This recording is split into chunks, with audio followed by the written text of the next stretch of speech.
بسم اللہ الرحمن الرحیم۔ السلام علیکم ناظرین، welcome to our channel all in one. امید ہے آپ لوگ خیریت سے ہوں گے۔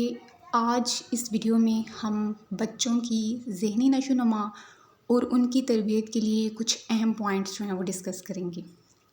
آپ کو تھامس ایڈیسن کی سٹوری تو یاد ہوگی، جس میں اسکول انتظامیہ کی طرف سے جو الفاظ بولے گئے تھے اس کی مدر کو کہ آپ کا بیٹا ہمارے اسکول کے لیے ذہنی طور پر مناسب نہیں ہے، اور یہ الفاظ سن کر تھامس ایڈیسن کی ماں کی جو حالت ہوئی ہوگی اسے محسوس کرنے کے لیے زیادہ غور و فکر کی ضرورت نہیں۔ لیکن ایڈیسن کی ماں نے ان بے رحم الفاظ کے اثرات اپنے بیٹے تک منتقل نہ ہونے دیے، بلکہ 16 سال کی عمر تک گھر میں ہی تعلیم کے ذریعے ایڈیسن کو تاریخ کے ذہین ترین افراد میں سے ایک بنا دیا۔ اب دیکھیں ایک مدر جو ہے وہ کتنی پاورفل ہوتی ہے، وہ اپنے بچے کو بہت بوسٹ کر سکتی ہے اور وہی کامیاب بنا سکتی ہے۔ اس کے علاوہ آپ کسی اور کے اوپر ڈپینڈ نہ بھی کریں۔ If you have a mother then you have everything. جس بچے کو اسکول والوں نے ذہنی طور پر عام بچوں سے کمتر قرار دیا تھا، وہ صدی کے چند اہم ترین سائنسدانوں میں آج گنا جانے لگا ہے۔ یاد رکھیں، چھوٹے بچوں کے دماغ کی نشو و نما بہت تیزی سے ہو رہی ہوتی ہے۔ اس دوران والدین اور ارد گرد کے افراد کا جو رویہ ہے وہ بچوں میں اہم دماغی رابطے بنانے میں مددگار ہوتا ہے، جو ان کی سیکھنے کی استعداد کو آہستہ آہستہ بہتر کرتا ہے۔ اس کے لیے ضروری ہے کہ والدہ یا والد بچوں کی نشو و نما میں چند اہم باتوں کو سمجھیں، سیکھیں اور ان پر عمل درآمد کی کوشش کریں۔ آج اس ویڈیو میں انہی پوائنٹس کو ہم ڈسکس کریں گے۔ تو سب سے پہلے یہ جانیں کہ دماغی نشو و نما کے لیے درکار لوازم کیا ہیں اور انہیں کیسے پورا کیا جا سکتا ہے۔ اسٹیپ بائی اسٹیپ اس ویڈیو میں آپ کو بتایا جائے گا، ویڈیو کو آپ نے اسکپ نہیں کرنا۔ This is a very important video for your children. اس اہم سوال کے جواب میں یہاں پہ کچھ مشورے آپ کو بتائے جائیں گے، دیے جائیں گے، تو یہ آپ کو بہت ہیلپ فل ہوں گے۔ سب سے پہلی خوشگوار تعلقات۔ دا فرسٹ پوائنٹ از خوشگوار تعلقات۔ ایک بڑھتے ہوئے دماغ کے لیے سب سے اہم چیز ارد گرد کے لوگوں سے پازیٹیو اور ہیلدی ریلیشنز قائم کرنا ہے۔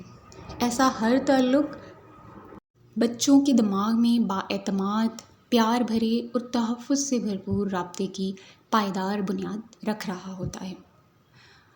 مثبت تجربات بچوں کو آزادی سے تجربات کی اجازت دینے سے ان کے دماغ کے نیورونز یعنی جو خلیات ہوتے ہیں وہ تیزی سے اپنے راستے بناتے ہیں اور بچے کو اوسط سے انتہائی ذہانت کی طرف لے جاتے ہیں۔ یہ تجربات عملی بھی ہو سکتے ہیں، جسمانی بھی ہو سکتے ہیں اور مینٹلی بھی ہو سکتے ہیں۔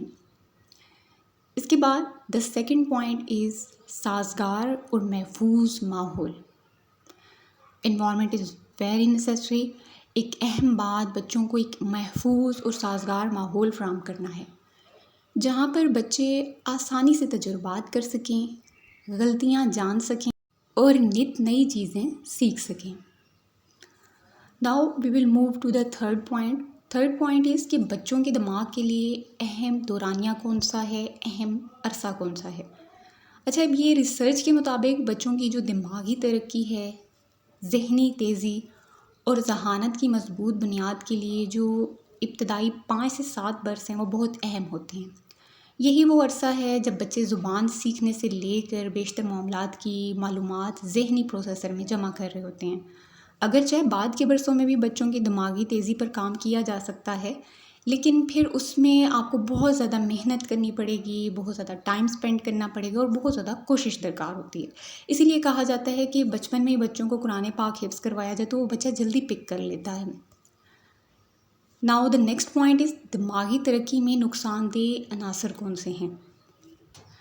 بچوں کے دماغ کے لیے سب سے نقصان دہ عنصر افراتفری کا ایسا ماحول ہے جہاں خیال رکھنے والے افراد موجود نہ ہوں اور نہ ہی مناسب تحریک ہو، اور ایسے ماحول کی کمی کے اثرات بہت شدید اور طویل المدت ہو سکتے ہیں۔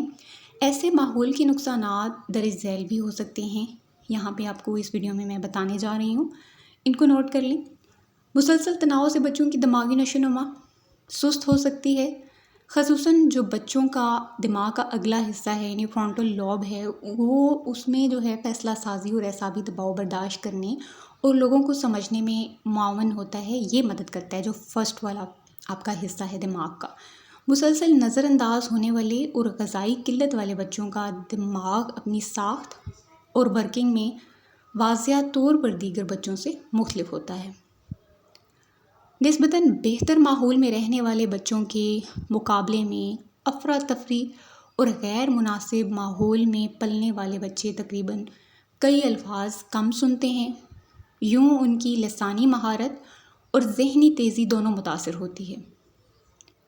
اور پھر مسلسل خدشات میں رہنے والے بچے پڑھائی اور دوست بنانے میں کمزور اور بچپن کی کئی خوبصورت یادوں سے محروم رہتے ہیں۔ یہ سب جاننے کے بعد اب نیکسٹ کویسچن جو اٹھتا ہے کہ اس زمن میں والدین کیا کر سکتے ہیں، والدین کو ایسے کون سے اقدامات کرنے چاہیے، کیا طریقہ اپنانا چاہیے۔ والدین کے لیے بھی میں آپ کو یہاں پہ کچھ تدابیر بتا رہی ہوں جس کے ذریعے بچوں کی دماغی تیزی کو یقینی بنانے کی کوشش کر سکتے ہیں وہ، اور بچوں کو پازیٹیو الفاظ سے مسلسل تحریک دے سکتے ہیں۔